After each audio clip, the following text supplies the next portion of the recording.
صلوات پڑھیں۔ اللہم صلی علی محمد۔ نہج البلاغہ کی عظمت کیا ہے، میں اکابرین اہل سنت کے کچھ الفاظ آپ کے سامنے رکھتا ہوں اور آپ اندازہ لگائیں۔ ابن ابی الحدید بہت بڑا مورخ اور اکابرین اہل سنت میں سے شخصیت، وہ نہج البلاغہ کے بارے میں کیا خیالات رکھتا ہے یہ قابل توجہ ہے کہ اس نے خطبہ نمبر نہج البلاغہ کے خطبہ نمبر 221 کا حوالہ دیتے ہوئے یہ بات کی کہ عرب کے تمام فصحاء کو، یعنی جو فصاحت و بلاغت کا دعویٰ رکھتے ہیں، ادباء کو، عرب کے تمام فصحاء ادباء کو چاہیے کہ مولا علی کے خطبہ نمبر 122 کو سجدہ کرے۔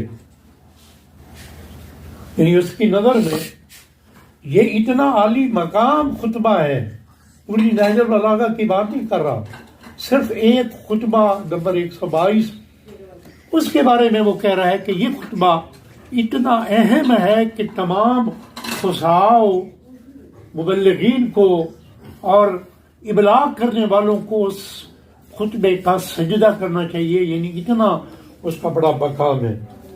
اور ایک اور شخصیت بر محمد وآل محمد صلی اللہ اللہم صلی علی محمد۔ امام غزالی بہت معروف شخصیت ہے۔ امام غزالی نہج البلاغہ کے بارے میں کیا فرماتے ہیں؟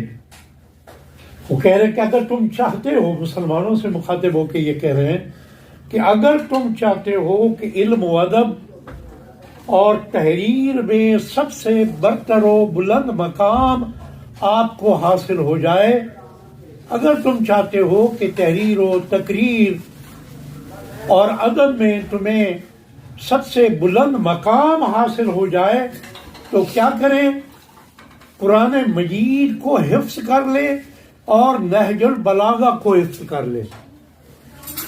اب جہاں وہ یعنی اپنے علمی مراتب بڑھانے کا ذریعہ وہ جہاں قرآن کو قرار دے رہا ہے، وہاں مولا علی کی اس کتاب کو جو خطبات کا ایک مجموعہ ہے اس کو بھی اسی مقام پہ وہ سمجھتا ہے۔ اور کیوں نہ سمجھے؟ یہاں یہ میں بات کر لوں، رات میں نے وہاں امام ارگاہ سکینت بنت الحسین نے بھی یہی بات کی کہ علی ابن ابی طالب کی یہ خصوصیت ہے کہ علی نے تربیت حاصل کی ہے نبی خاتم صلی اللہ علیہ وآلہ وسلم سے۔ اور جملے پڑھے مولا کائنات کے، آپ فرماتے ہیں کہ رسول مجھے اپنی گود میں لٹا کر مجھے غذا دیتے تھے، غذا کو خود چبا کر میرے دہن تک پہنچاتے تھے۔ تو یہ وہ سارا تربیت کا سلسلہ ہے جس نے علی کو علی بنایا۔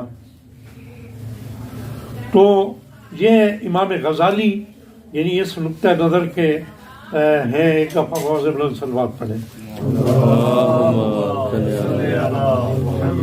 اب ایک اور شخصیت ہے، مصر کے بہت بڑے سکالر ہیں، محمد عبدہ، انہوں نے مقدمہ بھی لکھا ہے نہج البلاغہ کی شرح کا۔ میں ایک ٹکڑا اس کی تحریر کا آپ کے سامنے پیش کرتا ہوں، پھر آپ اندازہ لگائیں کہ وہ نہج البلاغہ کو کس مقام پر دیکھتا ہے۔ اس نے کہا کہ جب میں نے نہج البلاغہ کا مطالعہ کیا تو میری محسوسات، میرے احساسات یہ تھے جو میں لفظوں میں بیان کر رہا ہوں۔ وہ کہتا ہے خطبات کو پڑھنے کے بعد ایسے لگتا ہے جیسے لڑائیاں ہو رہی ہوں، نابرد آزمائیاں جاری ہوں، بلاغت کا زور ہو، فصاحت پوری قوت کے ساتھ حملہ آور ہو اور توہمات شکست کھا رہی ہوں، توہمات شکست کھا رہی ہوں۔ یہ محمد عبدہ کے محسوسات ہیں کہ خطبات علی ابن ابی طالب کے مطالعے سے یہ احساس ہوتا ہے کہ جیسے یہ خطبات توہمات پہ تلوار چلا رہے ہیں، اور علی کے ماننے والے اور نہج البلاغہ کو اپنی کتاب ولایت سمجھنے والے اگر خود توہمات کا شکار ہو جائیں گے تو کیا وہ پیروکار علی بن ابی طالب کہلانے کے مستحق ہو سکتے ہیں؟ یقیناً نہیں ہے۔ اس کے بعد وہ یہ کہتا ہے کہ پوری قوت کے ساتھ حملہ آور ہے بلاغت، اور اس کا نتیجہ کیا ہے کہ توہمات شکست کھا رہی ہیں،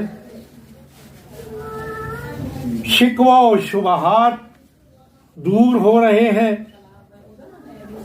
طلاقت زبان کی فوجیں شمشیر زنی کر رہی ہیں، اور اس شمشیر زنی سے وسوسوں کا خون وہایا جا رہا ہے۔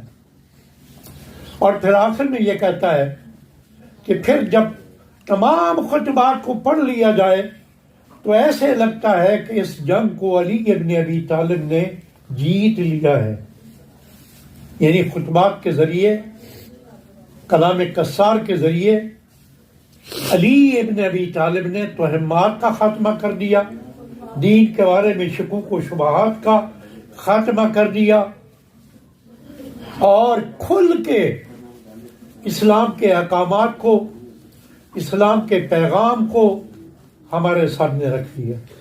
اب یہ ہماری ذمہ داری ہے کہ ہم اس کتاب ولایت کو قرآن کی طرح مہجوریت کا شکار کرنا چاہتے ہیں۔ جب اہل سنت کا اتنا بڑا عالم امام غزالی یہ کہہ رہا ہے کہ اگر علم میں مقام بنانا چاہتے ہو تو قرآن مجید کے حافظ بنو، نہج البلاغہ کے حافظ بنو، حافظ بننا تو کجا، ہم اپنی روزمرہ کی معمولات میں اگر نہج البلاغہ کے کلمات قصار کو ہی شامل کر لیں تو ہمارے اندر ایک انقلاب آ سکتا ہے۔ یہ ایک بحر ذخر ہے۔